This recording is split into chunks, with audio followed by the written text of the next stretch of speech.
কদিন আসিনি তো মারা জঙ্গলে ভর্তি হয়ে গেছে ভালো। এই তো মারা মেঘ ঝড়ের দিনে গাছ খাতে লিয়ে জল আসছিস না ভাই, মারা পরার জায়গা পাই না সালার বেটা সালারা। কি হলো মারা শালিকে বললো যে মারা প্যান্টটা খাতিস না, মেঘ ঝড়ের দিনে মারা শুকাবে না, লগ্নি করে কাজে আসতে হয়েছে। আরে সালার বেটা সালা করে কত শিখাবো, ওই তার খান্ডালে ও খান্ডা। হ্যাঁ হ্যাঁ মারার বাল কাজে সব কোন রকম থাকে না রে, বাল কামানি গেলা কুঠে কাজ। হ্যালো স্যার, আমি বিদ্যুৎ বিভাগ থেকে এমআরএল বলছি। তোর বালের বিদ্যুৎ বিভাগ, তুই এমন ভাবে বুক ফুলিয়ে বলছিস মনে হচ্ছে তুই মরার পরে সরকার থেকে তোকে মিসাইল মেরে সম্মান জানাবে বে। তো তোর সমস্যা কোথায় ভাই? তুই কারেন্ট কেন কাটলি বে? বৃষ্টি হয়েছে তার লেগে। আমার দিকে রোজ এত পড়েছে যে শরীরের সাথে সাথে পেছন দিয়ে ঘাম বাড়াইছে, আর তুই বৃষ্টি কোনটা থেকে পালি বে? কারণ আমার নিজের পার্সোনাল ম্যাগ আছে।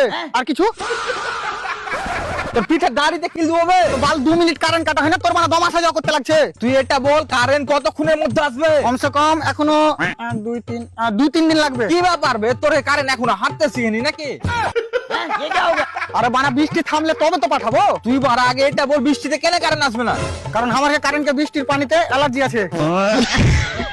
তোর মাথা ব্যথা ঠিক আছে তো? আমার ঠিক আছে, তোরই মাথা খারাপ হয়ে গেছে। দেখ বারা 2 মিনিটের মধ্যে যদি কারেন্ট না আসে না তো তোর বিরুদ্ধে আমি বহুত উপরে যাবো। হ্যাঁ ঠিক আছে, আয়, আমি উপরে আছি, একসাথে নিচে নামবো।